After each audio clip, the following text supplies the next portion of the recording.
folks, welcome to the Prepared Homestead. This is Travis. Thank you all for stopping by to watch. Got a little girl here that was born just a few days ago. Wanted to show her off. I'm not going to hold her the whole time because Mama is right on the other side of the camera, and if you probably hear her, it's making her a little nervous. But today we're going to talk about, well, how to survive everything. And I know some of you might say, oh, your content today is all clickbaity because what you're talking about. No, trust me. This is how to survive everything. And I want to talk about that here in just a minute. Let me put this little girl down. She's a twin. She's mostly black. Her brother is solid black other than just a little bit of white on him. And I just thought it was too much to try to hold both of them. Go on back to Mama. There you go. All right. Before I get started, I want to tell you about another YouTuber that YouTube is, you know, they've put him under lock and key for a while, and many of you know who this guy is and his YouTube channel, familiar with it. It's a big popular channel, and he's a really great guy, and that's an American Homestead. Zach Bauer at American Homestead and American Homestead. YouTube has suspended him. I'm not sure how long. I think it's a 2-week, but it could be longer. He just said things they didn't like. So if you're interested in watching him, I think he's posting content over on Rumble and on his Patreon channel. But really super guy. I mean, he's just one of the best guys out there, and puts out some of the very best homesteading content and also preparedness content. So just wanted to get that out there in case some of you are wondering where Zach Bauer's at. So the question is how to survive, well, anything. Without going, this video is talk, not actually teaching, because, well, some of you you need to hear this, right? A lot of people think surviving, and I think this is because of Hollywood. I think Hollywood hypes it, movies, TV shows, and they give this idea that surviving is the one that has the highest speed tactical gear, the one that has the, you know, all the cool gadgets and things that keep them alive. And the reality is that's not exactly true. In fact, there's no proof of that actually helping you survive, because all of these, you know, gadgets and stuff are modern things, and no one has really gone through that kind of level of survival, a complete collapse, and depended upon modern technology to get them by. Now, there's certainly instances in war, in singular instances, where a person was able to use gadgets and new technology and new survival tools, modern equipment over a short period of time to get them by. But I'm talking about what many of us think we could be facing, and that's just a complete collapse. And will that stuff actually save you? I don't think so, at least not in my opinion. Not saying you shouldn't have it. I'm not saying that modern technology and modern tools are worthless. I'm not saying that you shouldn't have them. What I'm saying is that you should not depend upon them for your survival. The one thing that has been tried and true throughout all human history, that has proven to be an effective way for humans to survive plagues, famines, wars, natural disasters, collapses of society, and that is being self-sufficient, being able to take care of your own, being able to do for your own, grow your own food, produce your own things as much as possible, and not be dependent upon a system. Now, I showed you the little lamb. I understand it's cute and it gets people's attention, and they're fun to watch, but there's a point to it. You see, because these lambs, as cute as they are, and I understand there may be some that just think this is the most horrible thing in the world, those lambs are ended up going to take care of us, okay? That's part of our food chain that we have created here on the homestead. And there's other parts to it. There's other animals, and then there's also the things that we grow, and then there's the things that we hunt and fish. And they're all part of a food chain that we have created that is separated, and in other words, seceded. It is not part of the greater food chain system. And so when that food chain system starts falling apart, whether it be through shortages or through price increases that are just out of our range, we can fall back completely on our own food chain that we have created, and therefore, survive. This is what survival is. Survival isn't as romantic and dramatic as you see on TV. Survival is just, doing for yourself and being dependent upon yourself and your family and then your small community around you. And that is one of the biggest things that I try to push on this channel. There's a lot of bad stuff going on right now in the world. You hear it from me, and you hear it from many other people on YouTube and other places.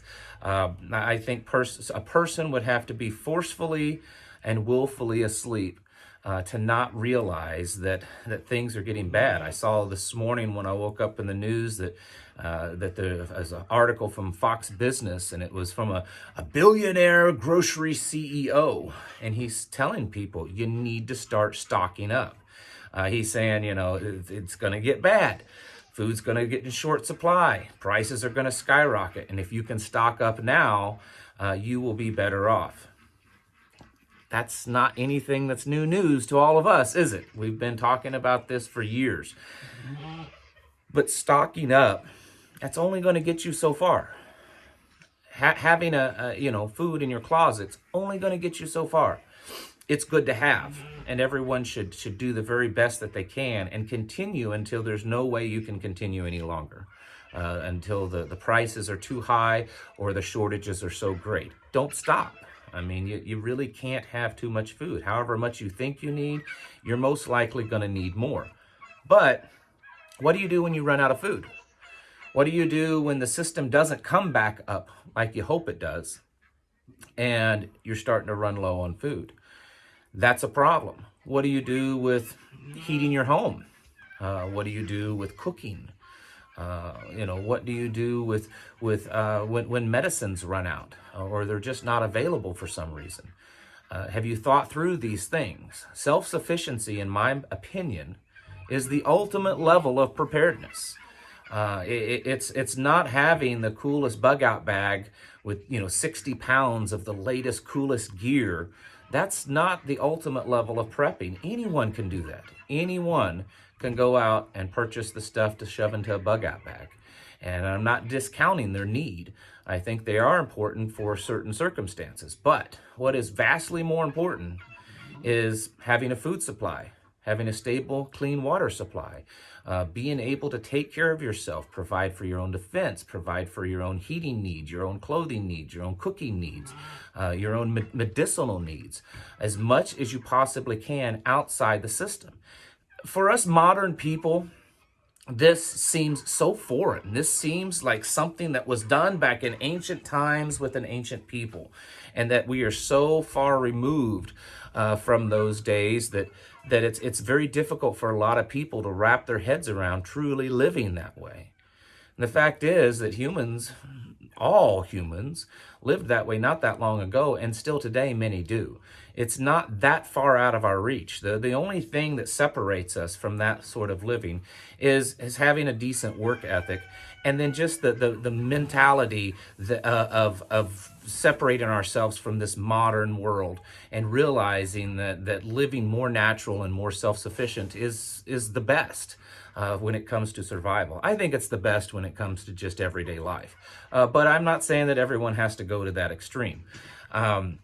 You should start working now to be self-sufficient. I've said for as long as I've been on YouTube, you don't have to live primitive, and I'm not talking caveman primitive, I'm talking self-sufficient primitive. You don't have to live that every day. You don't have to live like the Amish right now, but you need to be capable of living that way. You can still use a washer and dryer, a modern washer and a dryer if you want to, but do you have the capabilities of washing your clothes efficiently when you don't have a washer and a dryer? Are you capable of making things like soaps for your own personal hygiene?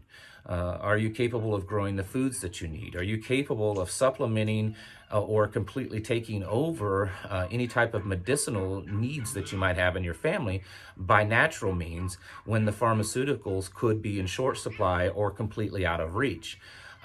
You don't have to live that way now. I think it's good to start adapting and start training yourself by doing that, at least somewhat. But the most important thing is to have the knowledge and the skill and the tools available to live that way if necessary. I've said on here, I use this as an example often, probably getting tired of me saying it. We burn our own firewood for heat in the wintertime. It saves us an immense amount of money. I can't imagine. It's been so long now since I've heated a home with either gas or propane or electricity. I can't imagine what the heating cost would be for the wintertime. But besides the point, also, I cut my own wood. And I have the equipment to do that. And it's modern equipment. I use modern chainsaws and splitters and things like that to produce the firewood that we need for the winter. What happens when those machines break down and I can't get the parts that I need? What happens when the oil that produces the gasoline that I need in those tools is either too expensive to afford or just not available because of massive shortages? Then what do I do? Well, of course I have backups. I have axes, I have saws and other things to do it in a primitive way. I don't use them now. Okay, occasionally, I'll play around with them just to make sure I keep that muscle memory up because I know how to use them. But I don't use them on a daily basis. I don't use them on an annual basis. I have them available so that when it's necessary, I can switch over and use them. Will it be harder, more difficult, less convenient? Absolutely. But there is something to be said about the purity of doing things in a less modern way, without the noise and the fumes and the convenience, the gratitude and just the feeling of waking up in the morning and knowing that the survival today depends squarely upon you. And you're doing it with your own hands, your own sweat of the brow, the pain and your aches and pains in your body is producing what's needed for your own survival. Through all this that's going on right now, and I don't think that any of this that's going on is going to end us in a good place. I think we are headed down that path. Timeline, I can't tell you. I can't tell you what the timeline is. Is it going to be days, weeks, months, years? But the fact is I truly believe that we are headed down a path of collapse. So what do we do about it? Well, we prepare, right? That's what we talk about on here all the time. We prepare. We prepare physically, mentally, and spiritually.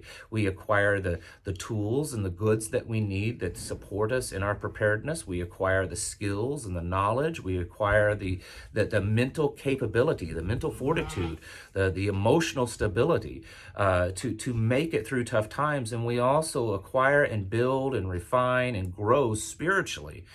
Because in the end, that is what will save us above all, is our spiritual walk with Yeshua Jesus and his Father, God in heaven. That is the ultimate path of survival.